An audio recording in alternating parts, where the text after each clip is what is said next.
Bonjour et bienvenue à toi dans cette nouvelle vidéo en droit de la famille. Aujourd'hui, je te propose une vidéo sur le thème du divorce. Le divorce par consentement mutuel sans juge. Oui, la nouvelle forme de divorce sans juge. Pour ce faire, nous verrons dans un premier temps les conditions du divorce, puis la procédure de divorce. Surtout, n'oublie pas de t'abonner à la chaîne YouTube, de liker la vidéo et c'est parti!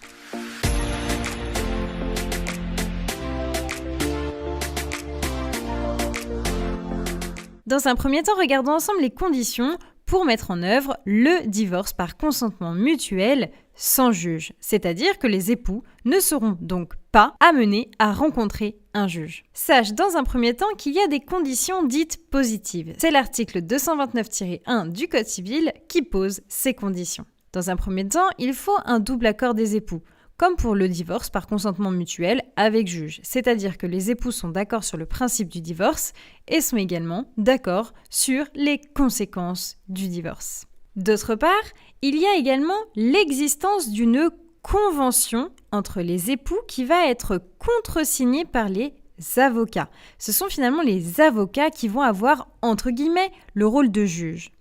Ensuite, cette convention va être déposée au rang des minutes d'un notaire. Et donc, elle ne sera pas homologuée par le juge aux affaires familiales, car cela relève des divorces judiciaires.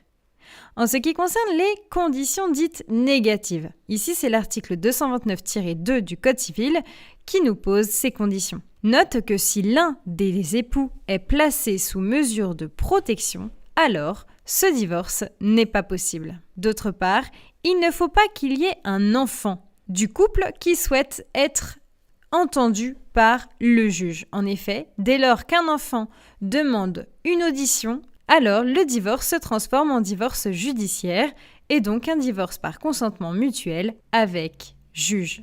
Ce critère est fondamental. Tu peux noter enfin que l'on peut poser une certaine critique vis-à-vis de ce critère, puisqu'il peut y avoir une instrumentalisation de l'enfant. Ensuite, regardons ensemble la procédure. Tout d'abord, il y a recours à 2 avocats, un avocat par partie. Ensuite, il y aura également une convention de divorce.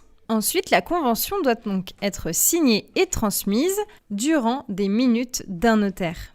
Il y a bien sûr un contrôle de la convention par le notaire et c'est ce qui donnera la force obligatoire de la convention. Voilà, c'est la fin de cette vidéo. J'espère qu'elle a bien su t'aider à réviser la notion du divorce par consentement mutuel sans juge.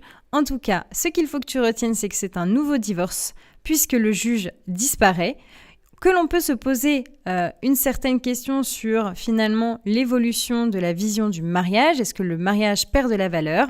Mais sache toutefois que ce divorce a été créé pour désengorger les tribunaux. En tout cas, moi je te remercie pour ton écoute. N'oublie pas de t'abonner à la chaîne YouTube, de liker la vidéo et de me laisser un commentaire. Et je te donne rendez-vous sur ma page Instagram, le droit en 5 minutes. À bientôt!